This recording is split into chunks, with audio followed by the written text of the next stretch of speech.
Better? A little better. Okay. Good evening, Coach. How are you? I'm great. How is everybody doing There today? we go. Now we got it going. You can't have the show if people can't hear. I know. That's the most important thing. Because you just told me you were with Tyler Kolek, and I feel like they're all going to want to hear that as much as I do. Yeah, Tyler's in town. The Knicks play tomorrow against the Bucks. So he got in. And one thing that's great about, Tyler and Cam and Oso and Jop and Stevie and those guys, as soon as they get back, they want to be around the Al McGuire Center, be around the guys. So he came over to practice. We got a lot of guys banged up right now, so we had to audible a little bit with practice. But at the end, we played 3-on-3 extensively. There's a couple people in the restaurant here that were at practice for quite a while. And then when the 3-on-3 got done, went over and spent some time with Tyler and just got a chance to talk to him about how he's So he didn't jump in the 3-on-3? No, he was in his street clothes and, Okay. Getting ready for the game tomorrow. But it's just so good to have him in the building, and he looks like a grown-up. I remember that young guy that came in, when he first, joined us at Marquette, and he's come a long way. He's great. And we wish him the best of luck tomorrow, even though it's against our Bucks, right? Well, hopefully he gets in the game and plays Yeah. a lot of minutes and plays great. But, yeah, we're always pulling for the Bucks, too. Of course. Well, let's talk about Georgetown. You guys came out with the road win. You closed it out. I read this was your 9th straight road win against Georgetown. I thought that was interesting. What did you guys do to be able to close that out? Yeah, I didn't even know that. I mean, I knew that we had won, the 5 years I've been here each time with it, because I'm very superstitious, and we stayed in a different hotel than we had stayed previously when we went to Georgetown. I was like, oh, that's not good. But everything was good. Todd asked me, it was really cold.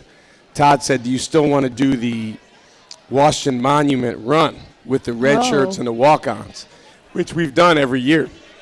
We run, past the White House to the Washington Monument to the Lincoln Memorial, and it's just kind of a rite of passage if you're a walk-on or a red shirt here, and I always go with them.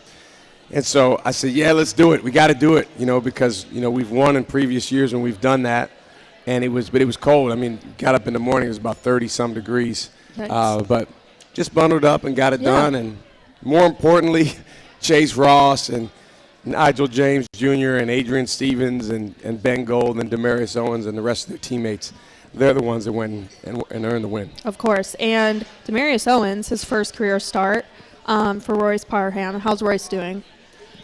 Royce is good. I mean, it was just a bizarre thing. A lot of people in the restaurant tonight have come to games early where you see the guys warming up and you see them out there with the strength coach, kind of going through the activation of their bodies. So he was out there doing that with about, 45, 50 minutes before the game.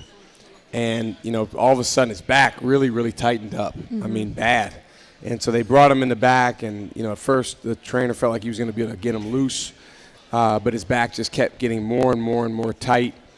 At one point they brought him out on the bench, and he was sitting there like this, like he was all like clenched up. And I said, that might not be the best thing for him, so just do whatever you got to do, to help him get well and feel better. But he just wasn't able to get loose enough to play. But I thought our guys handled that really well, especially Demarius being thrust into the starting lineup and playing more minutes than he's ever played before.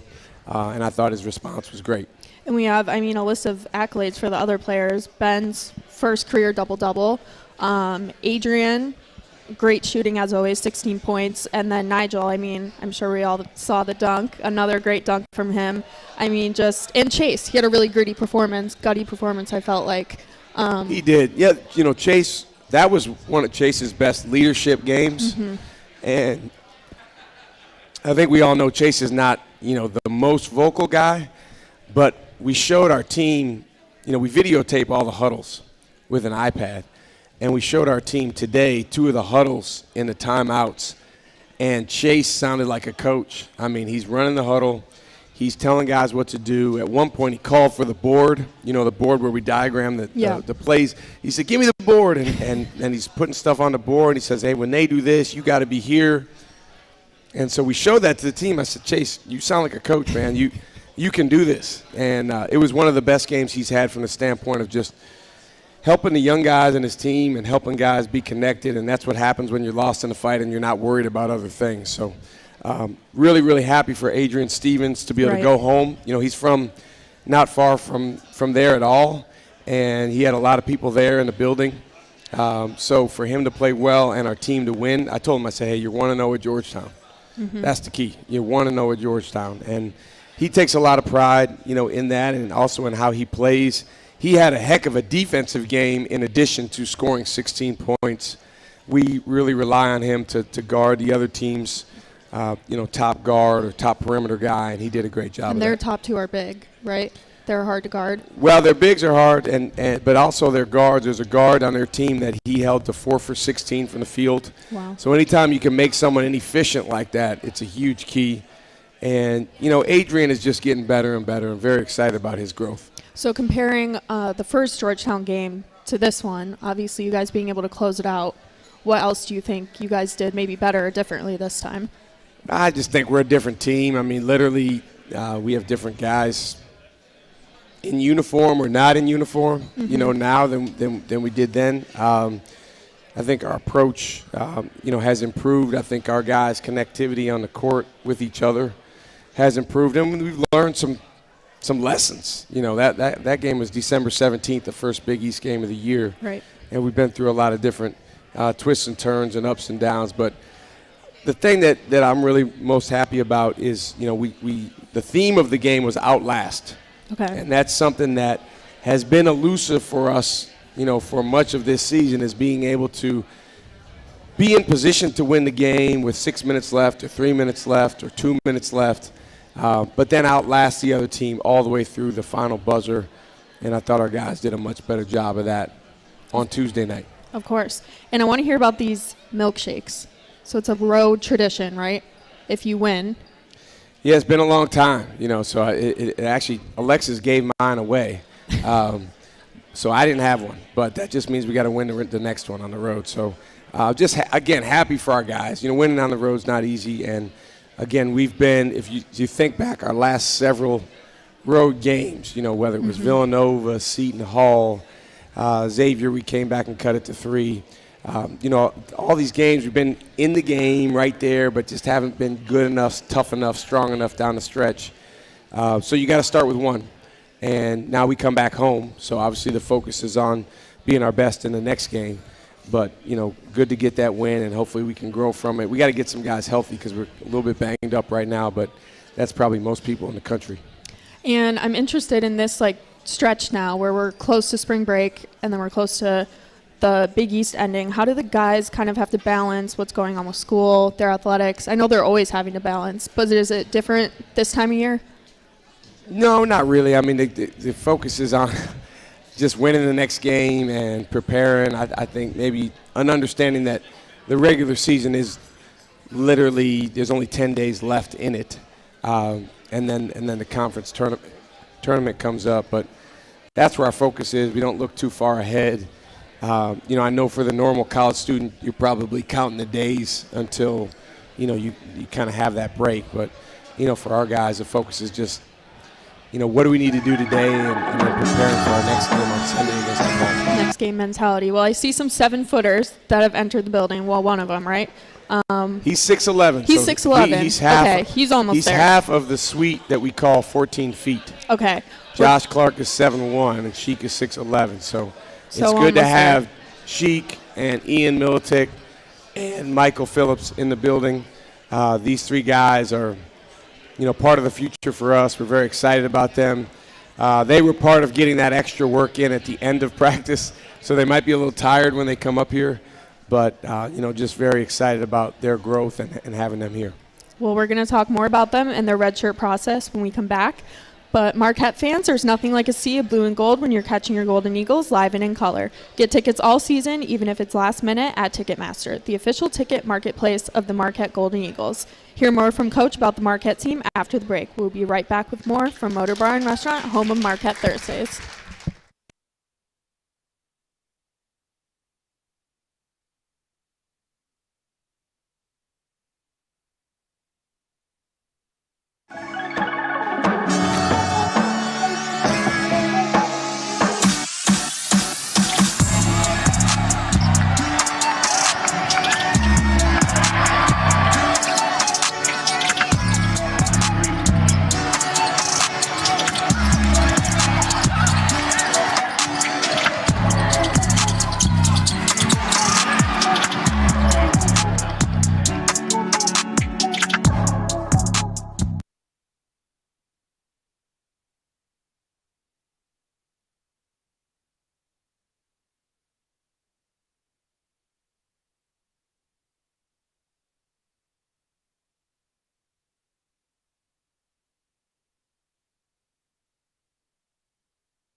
interview with head coach Shaka Smart is brought to you by Bergstrom Automotive. Bergstrom Automotive, driving Wisconsin forward and proud to stand with Marquette Basketball.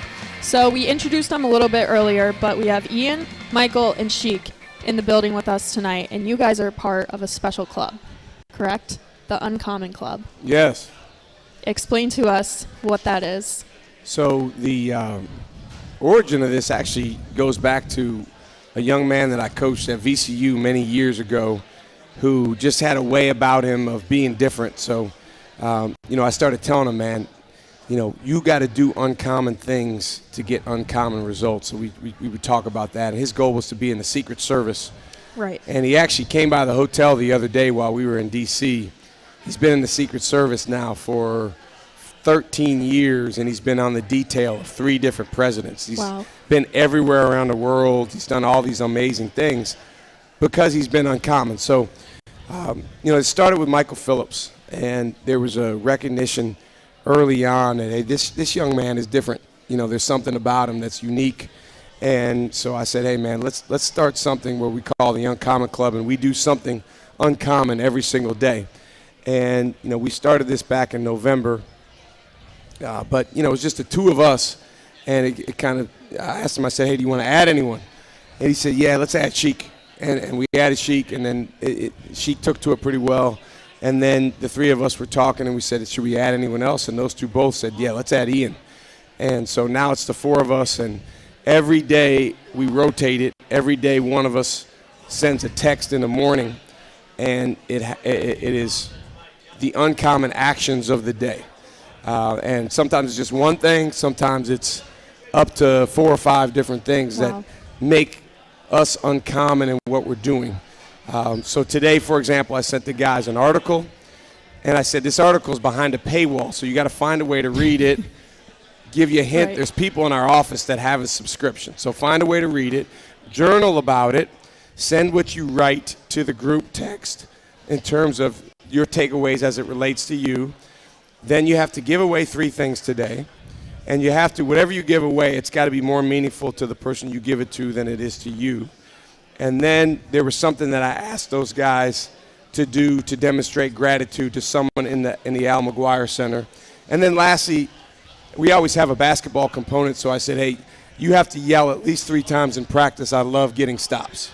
Okay. So those were the uncommon actions of the day, and every day it's a different. So today was my day. Tomorrow it'll be Sheek's day to send out whatever he wants the group to do. So you're asking the person that is it for the day gets to ask the other people. We all do it. We all do it. Okay. Yeah. Now sometimes those guys they'll say something that's only applicable to them. Okay. Because they forget you. At that age they're kind of focused on themselves, which is fine. Yeah. But I just try to somehow, an equivalent of that. But it's been great. And what we're trying to build is more so the trait of being uncommon, not so much the actual singular actions. And what I've seen is these guys, they're adopting and taking on that trait more and more. Obviously, we still got a ways to go. They're freshmen. Right. They're learning. But, I'm really excited about the growth they've made. Do you think more people will be added eventually, or that's to be determined? We meet once every week or 2, and every time we meet, I ask those guys, do you want to add anyone? Because, again, that's kind of how guys got added. And so far they've said, no, we feel pretty good about where it is. We even have a logo, Uncommon Club logo, that I had our graphics guys do. We have this unbelievable guy named Colin. He makes the best graphics, and so I actually printed it out for these guys as a poster to put up in their room. So we'll see. We'll see if anybody gets added. But it's very important to us. This is something that's meaningful, and it's something that these guys take very seriously, and I really appreciate them for it. And remember, Sophia, there's the growth as a player that everyone looks for as fans in terms of they wanted these guys to put the ball in the basket. They want them to make the team win. But the growth as a person is going to inform that in time. And we've seen that over the years with different guys, and we will see that with these 3 guys. Right, and Trevor's going to ask them about their Uncommon Club.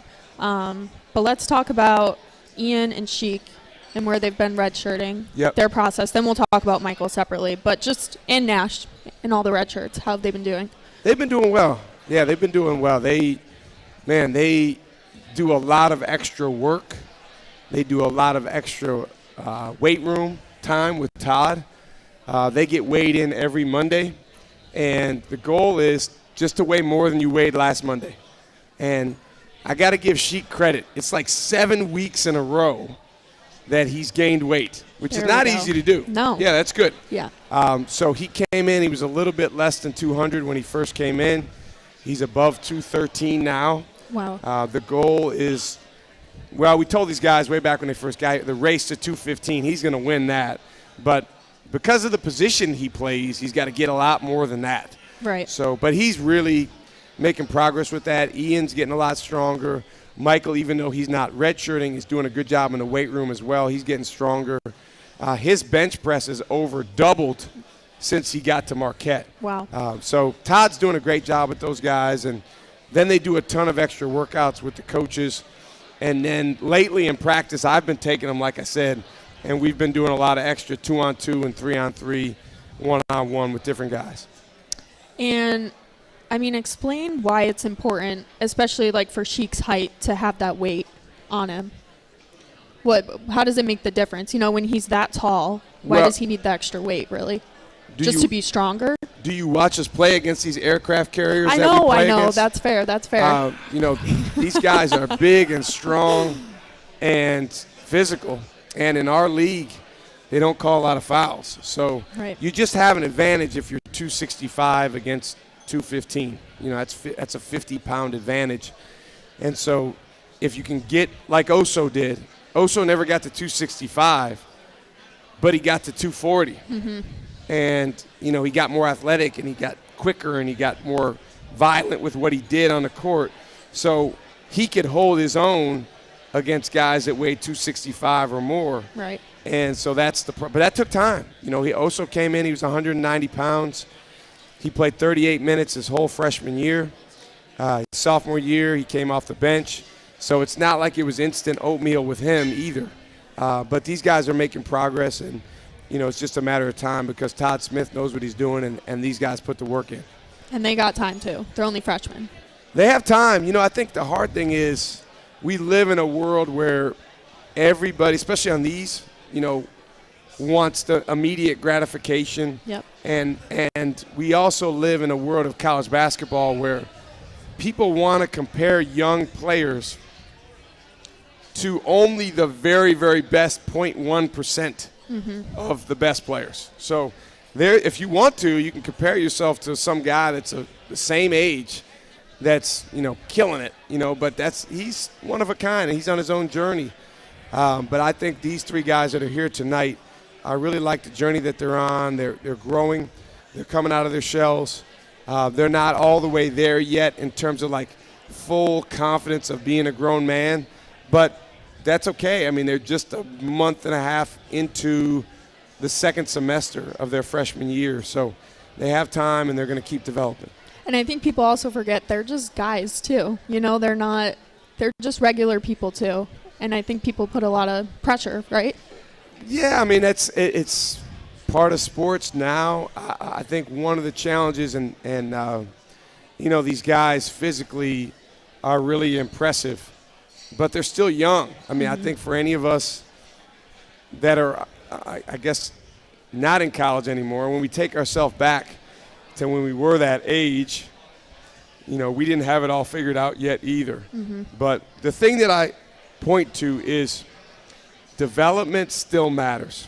It really does. It still matters. And there are so many examples across college basketball, you know, on our team, in our league, of guys that have developed, whether it's in the off season or even in the season. You look at a guy like Adrian Stevens. He is night and day more confident now than he was in our very first game. That's development, and he deserves the credit for that. But now we got to keep going because, as he said, all the things that he came to college to do, those things are still out ahead of him. And so these guys are maybe on a little bit different pathway, but I'm really excited about where they can end up. And speaking of development, Max Prosper. Oh, man, he is playing well.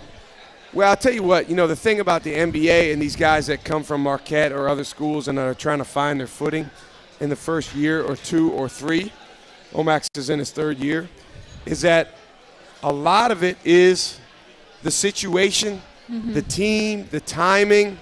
And so for Omax, it's been so good of late because he's on a team where he has really good opportunity. Right. The last 5 games, he is killing it.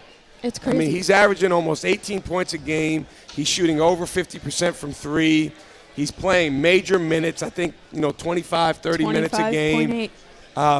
He's playing with unbelievable confidence. He's making 9 out of every 10 free throws. It's like, wow, who is that guy? And when you watch him play, you see all the things that he showed glimpses of doing when he was getting lesser opportunities in his first couple years of his career. Right. And that he showed many times in his career at Marquette. But now he's getting more consistent opportunity in the NBA, and he happens to be on a team that is really featuring him, which is really cool. So Tyler's on the flip side of that. Tyler was playing some really good minutes as a backup point guard, and then they make a trade right at the trade deadline to bring in another point guard. So literally overnight he goes from the backup point guard to the third-string point guard, which basically in the NBA means in the rotation to out of the rotation. Okay. And we spent some time today just talking about, controlling the controllables, staying positive, staying with the process, staying ready. Right. Because you never know when that opportunity comes up, and the NBA season's so long.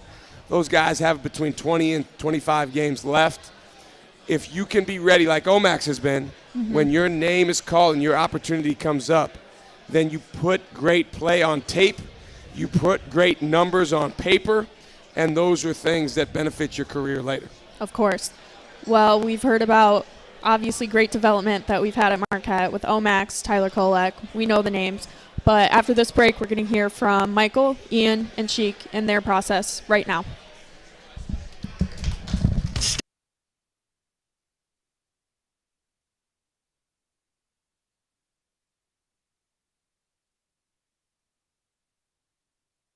Tell us how you got involved with Team Impact.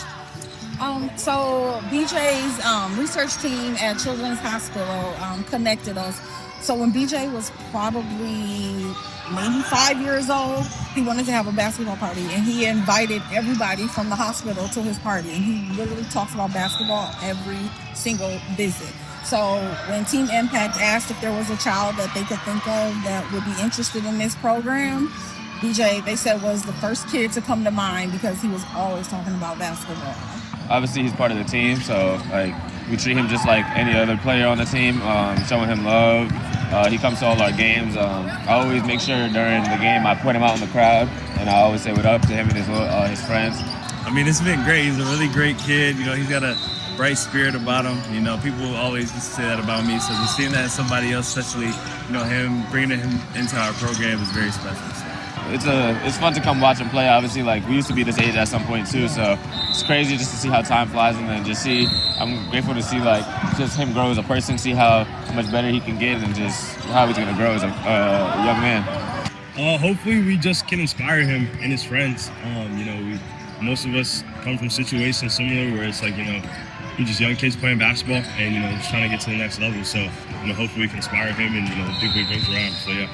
It's been good. We stay connected. I have BJ's number, so I check in on him every now and then. I know MJ's been really good with that too, and it's just been good to stay with that team impact and everything that we have going on, and just stay in touch with him and make sure we're connecting with him anytime when he comes to our games, or just just checking in on him every now and then. It's been a way to stay connected with him. What do you think it meant to him for them all to show up today at this game? It was I think he held himself back from crying because at the first game, I told him that they weren't going to make it and that Tabby will be there to cheer him on, but the guys needed a day to rest from their game.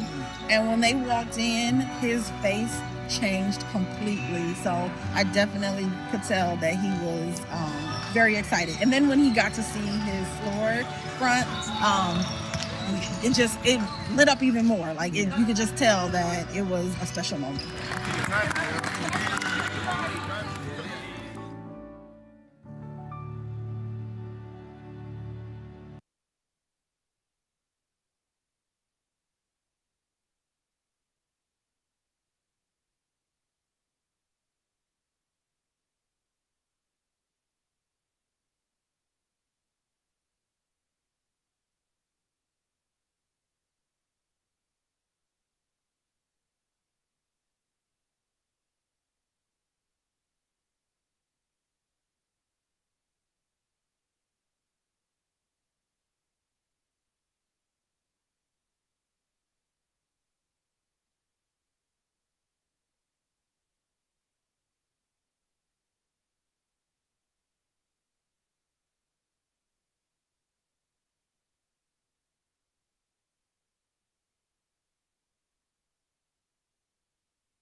From Motor Bar and Restaurant on the Harley Davidson Museum campus, presented by Aurora Healthcare, the healthcare choice of Marquette Athletics.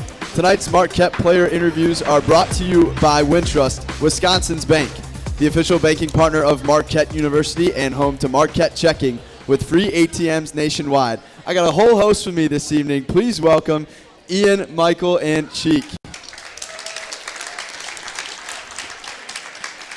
I had said to you guys beforehand, but you're basically professionals. It's all your second times up here. I'm looking forward to talking with you guys again. So in the first segment, Sophie and Coach talked about the Uncommon Club.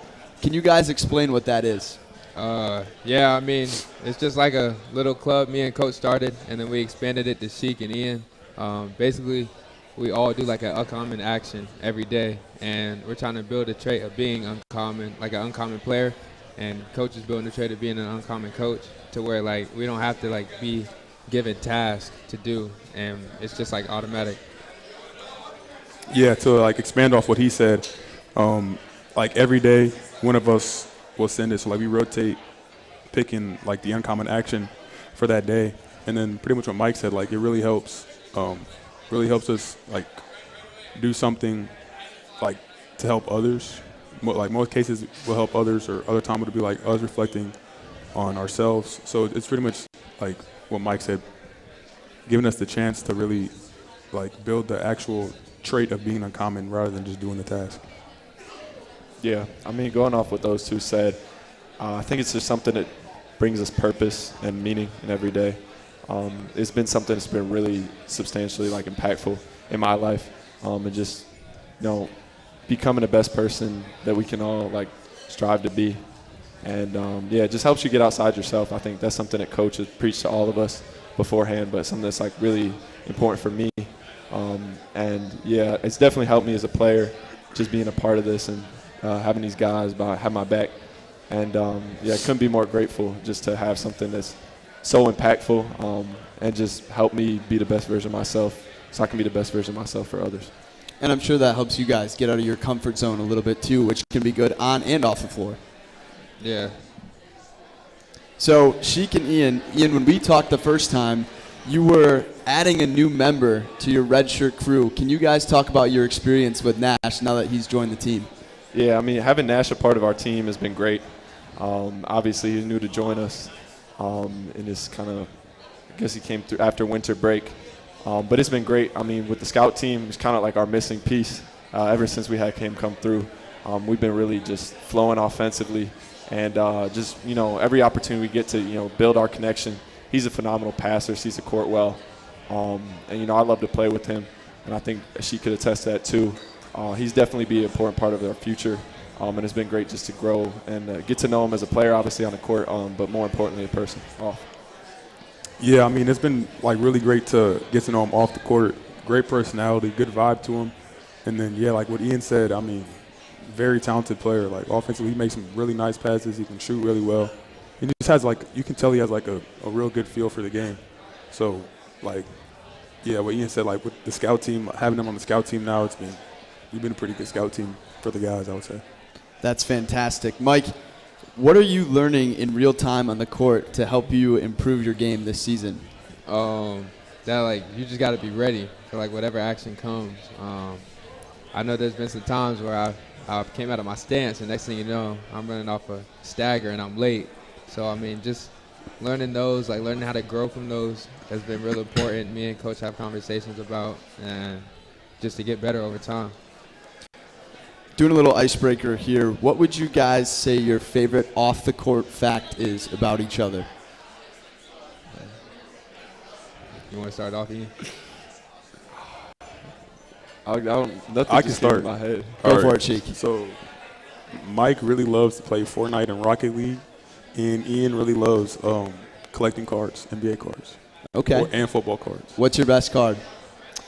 My best card is probably like a McDonald's All-American Kevin Durant. His first card of his career, I believe. Wow. That's a good pull. I didn't pull it personally. Okay. I bought it off eBay. Okay. But, yet to have a pull like that. Okay. But we'll see in the near future. Mike, are you good at Rocket League? You play a lot? I'm always on the game with Ben Gold, and Ben's worse than me, so technically I'm the best one out of the duo. But one thing about Sheek is Sheek loves the XP farm on Minecraft, so he'll just sit in front of his computer and do that. And one thing about Ian is actually Ian plays Rocket League too, and Ian's better than Ben, and we just started playing. Ian was one day he just hey Mike, can I run threes with y'all? And I guess he just has a natural gift for Rocket League. So I don't know about that, but I appreciate that though, Mike. I think one thing cool that I've gotten to learn about Sheek is just the roots that he has with his family. I got to meet his little sister for the first time at the Xavier game, and just seeing him be a big brother to her, it means a lot. And just to see the impact he has on his family and just how much care he has for them, I think that's really powerful. And just that love and kindness that you can, sometimes you don't always see that up front, but to see them have that moment with his sister was really meaningful for me. And Mike, I don't even know where to start. Mike has all types of, I just enjoy being around Mike. I'm obviously his roommate, so, playing video games, stuff like that, or just going out to eat. But, I don't even think I could come up with one specific fact about Mike otherwise than he's just amazing individual. He's hilarious. He's a fun person to be around. Which one of you guys is cleaner as a roommate? Oh, Ian is. So continuing off of that, what would you say your guys' favorite part about each other's games is? Both these dudes shoot the ball very well. So it's kind of hard to. Obviously they can drive and stuff too.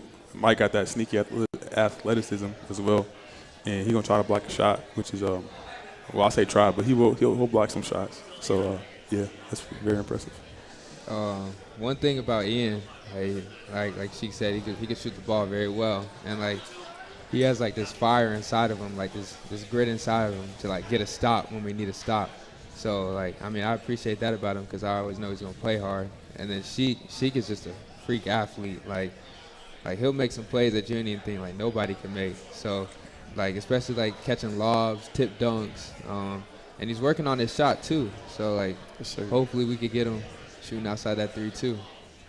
Sir, I think one thing that I'm very grateful to have Sheek for is throughout my whole career I've never really had a true lob threat, and having Sheek out there, it's been learning more levels to my game, and just having him around has been challenging me to seek that out. We were kind of talking the other day about just how far we've come, because early on in the Colorado game day workouts, I was throwing him lobs off the side of the backboard all over the place, and now just building that connection and being able to find him more often than not, and just how far that's come. I think that's something I'm very appreciative of his game, and just his athleticism and ability to protect the paint is something that is definitely going to be impactful for our team in the near future.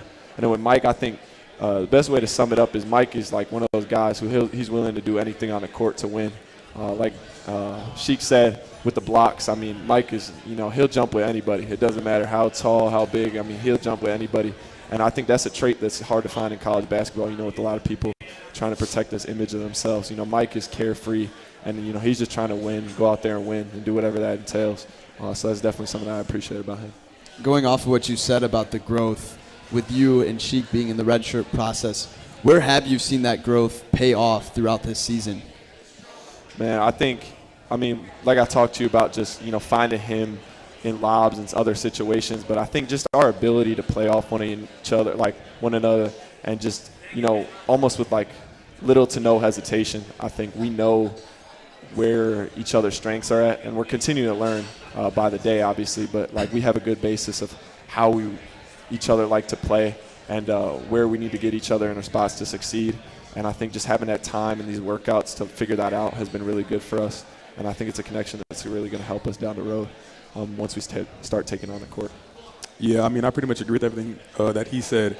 I think another big thing that we've been doing well is like in our workouts, when it's like me and him on a team, we do like a good job of like letting each other know what we see and like what reads we can make off of like how the defense is playing us in that like specific workout. And then like the actions we do, like, I mean, we've got a lot of, like, we get to a lot of good actions, and we really know how to, like, play off each other and, like, how to pretty much exploit each other's strengths. I love that from you guys. Your freshman year here at Marquette, what's been the best way that you guys have learned in your experience to balance school and hoops? I mean, we just have a great, like, academic staff, too, like with Adrian and Miro and all of them. They make sure that we get our work done, like even when we don't want to do it. But like just constant reminders, like you gotta get this done, you gotta keep your grades up, because I mean academics is a huge part of this program too. Like we're not just gonna be walking around with 2.0 something GPAs just because. Never missing class either. Like, no matter how late we get back, we just got back pretty late from that Georgetown game. You get back sometimes 12:30, 1, sometimes even 1:30, and just having each other to motivate us to keep staying in class and get up early, obviously maybe on a little bit less sleep than you normally would get. I think having each other throughout that process really helps. And obviously, like Mike said, the academic help we have upstairs is of substantial impact. Like even tutoring, my math tutor this year for calculus is definitely very impactful for me. I don't know if I'd be able to make it through the class without her, because back home I had my grandpa. He used to be a math teacher, but she's definitely helped me a lot in that process. And I think Mike has a tutor too, so we both have just been taking advantage of those resources. And yeah, just obviously with all the travel that we're doing, it's really important that we spend some time up there throughout the week. Yeah, pretty much what they said, like our support staff for academics is very they're always on us, but like not in like a harmful way. Like they're very supportive, and then most of us share classes as well, so that obviously helps. Like how comfortable we are, we can always talk to each other, help each other out with certain things that someone else is good at. Speaking on traveling and being on the road, what has your guys' experience been like when you head on these road games on a Tuesday night where you're leaving Monday, coming back late Tuesday? You guys are pampered from what I've heard. You're treated pretty well when you're away from home. Yeah, I mean, the only thing that's on our minds is we want to win. We want to get a win on the road. We're going to do whatever that takes. And then when we get back, like, we're gonna have practice. Or normally we have an off day, but like we got to go to class. Just like keep our grades up. And then the next day at practice, like we're trying to win again. So we're gonna put in a good deposit just to help our chances with that. Yeah, and something off days too that we've been picking up is just playing more one-on-one against each other, 2v2. That's something that me, Nash, Sheek, and Mike have been doing recently. And I think it's something that's really be good about just growing our competitive stamina. Obviously, we have an off day after those days of travel, or just obviously long days on the road. But just taking advantage of that window that we have to get our lifting in, get workouts in, take care of your body. I think those are really important times where some people might not take full advantage of it. But I've seen Sheek, Mike, and group of our guys take really important time, like to take care of themselves and do what they have to in that time frame. But yeah, it's definitely been good building that one-on-one, two-on-two, and on the off day. And the road trips are obviously great, but to us, most of the time they're, like Mike said, more of a business trip from that aspect of things. Yeah, I mean, they pretty much covered everything. Like what Ian was saying, like we've all gotten really good at like managing our time. So like whether we know what time works best for us to get like extra work in the gym playing against each other, because like it's easy on an off day to just like not even go in the gym, to be honest. But we all like get our lift done, shooting, and then we'll play like 2-on-2, 1-on-1, all that stuff. Quickly, what are the 2-on-2 teams? Oh, we change them up a lot. Okay. Yeah. Nice. Last thing for you three, as you look forward to the future here, what is the future going to look like for each of you three here at Marquette? I'll start off. I think us three, like, we just gonna be grimy. We're gonna be hungry for anything. You know, we're all great players. We all got strengths, and we're working to turn our weaknesses into strengths too. So, but like us at our best, like we're dangerous. Yeah, I mean, I think if anything from this season, I've just learned how, important it is to winning. Just like how everything circles around winning. I think coaches preached it in the season, like heading into it. But I mean, obviously now having to experience the season and in this end route, like heading forward, I just want to bring as much winning possible to this program, and just whatever that entails, I'm willing to do. And I know these two right here are as well. I think it's brought us great perspective, and yeah, for sure. I mean, willing to do anything. I think that's a trait that I see in these guys, that I see in myself as well. Just willing to do anything that leads to wins or leads to success for the program. Yeah, to kind of like carry off what they said, we're just gonna like kind of put like the self-ego aside and do whatever it takes to win, because obviously winning is more important than anything else. Like if we win, like that goes a lot further than one player having a good game or anything like that.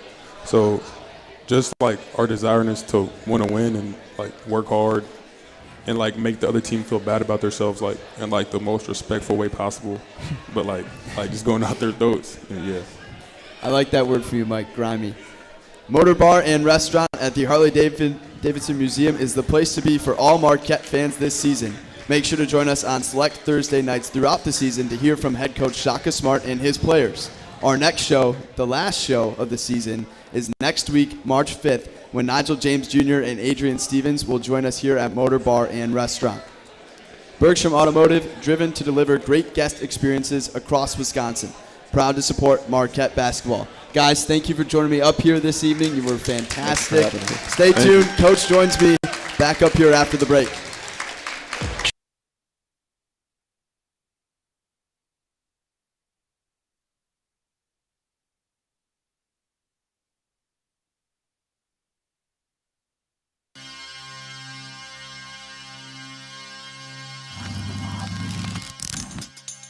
Taking a trip, school wanted to talk to me. Why you want to go down there? Why don't you go see my boy, Al McGuire? I said, that team with the crazy uniforms? Coached by the legendary Al McGuire.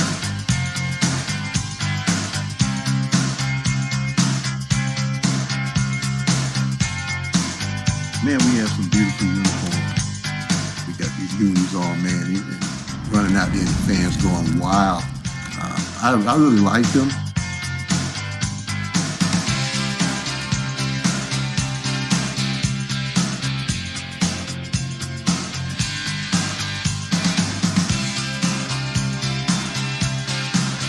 That's nice.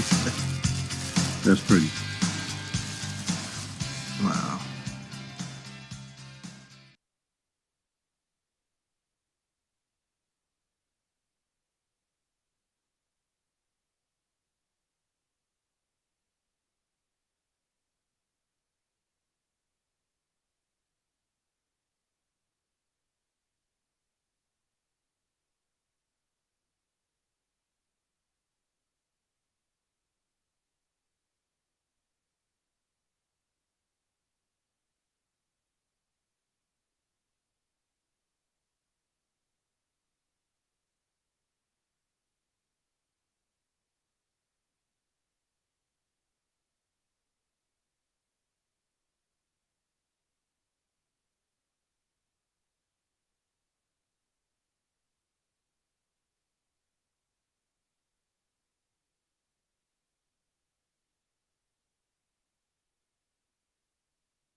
This is Marquette Thursdays from Motor Bar and Restaurant on the Harley Davidson Museum campus, presented by Aurora Healthcare, the healthcare choice of Marquette athletics. CareSource is a nonprofit health plan that leads with heart. As part of an ongoing commitment to investing in the people and the communities they serve, they're proud to partner with Marquette Basketball to support Sharp. For every assist made, CareSource contributes $10 to the Reading with the Golden Eagle program. As of today, Marquette has 434 assists on the season. Coach, thank you for joining me. We're looking ahead to Sunday, a big day with Marcus and his jersey retirement, but another opportunity for you guys to carry momentum from Tuesday into the game at home on Sunday. What do you guys need to see differently to flip the result from January when you played at Wintrust? In a word, defense. Yeah, we've got to play, tougher, more aggressive on the defensive end. I thought we played really well in the first half offensively against DePaul at their place. They did a good job making some adjustments and tightening things up in the second half. But I thought in both halves we just allowed too much of what they wanted to do. They have a veteran team. They've got probably one of the best shot makers in the league in Gunn, who had 31 points against us. I think he took over 20 shot attempts. Didn't defend him with the level of aggressiveness and assertiveness that we needed to. So heck of a challenge for us. Great opportunity, for us. And looking forward to Sunday. Absolutely. And with 2 home games left this Sunday and next Saturday against UConn, what would you like to see from the Marquette fan base to really bring home the season? Well, I think from all of us, starting with me and the players, we always want energy. We need to make sure we're bringing our very best Marquette energy. There's no energy quite like Marquette energy. And if everyone in the building can bring that at a 10 out of 10 level, it really reciprocates and helps everyone play better and feel better. So I think that's the biggest thing you start with. Absolutely. Well, Coach, thank you as always for joining us this evening. It's great to hear from you. We're really looking forward to the game on Sunday against DePaul.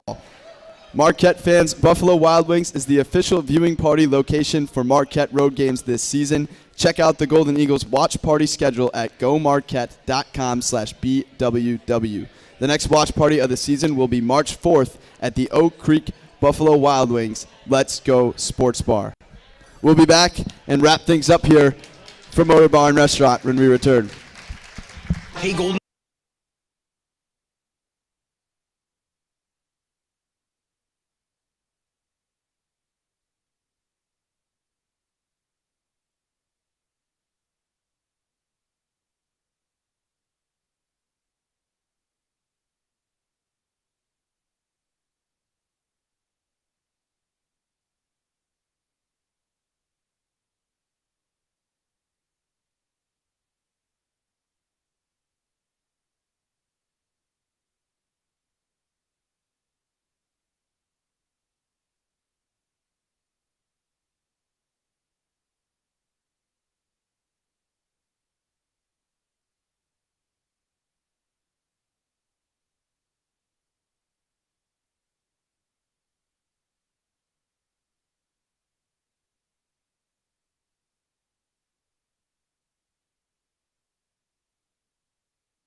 This has been Marquette Thursdays from Motor Bar and Restaurant on the Harley Davidson Museum campus, presented by Aurora Healthcare, the healthcare choice of Marquette Athletics. Coach, as we wrap up, again, Marcus Jersey retirement on Sunday. He'll be the third program member to go upstairs this season, which is just so cool to see how everyone's legacies from different eras has been honored this season. Yeah, it's really cool looking up there and just seeing so many players and coaches that made this program special. And the thing that's humbling is, there's even so many more that are not up there that are probably, definitely deserving as well. So we're kind of running out of rafter space. But, man, I'm happy, to get a chance to be part of a program that so many great people have represented and created. Running out of rafter space is never a bad thing, Look, guys, make sure you head out to Fiserv on Sunday, one of the last 2 home games of the season, welcoming DePaul, the team that Marquette is most familiar with. It'll be the 139th meeting between the two programs, which is so impressive. Excited for Sunday. We have, plenty of time here to prepare, which is important, and we need that. But, our guys, I think coming off of our last game, it's important to learn, what went into that and then to really move forward. So excited to see everybody on Sunday afternoon, and go Marquette. Thank you all for being here, and I echo that as well. Go Marquette. You got it. Make sure to join us on select Thursday nights throughout the season to hear from head coach Shaka Smart and his players. Our next and last show of the season is March 5th, when Nigel James Jr. and Adrian Stevens will join us here at Motor Bar and Restaurant on the Harley Davidson Museum campus.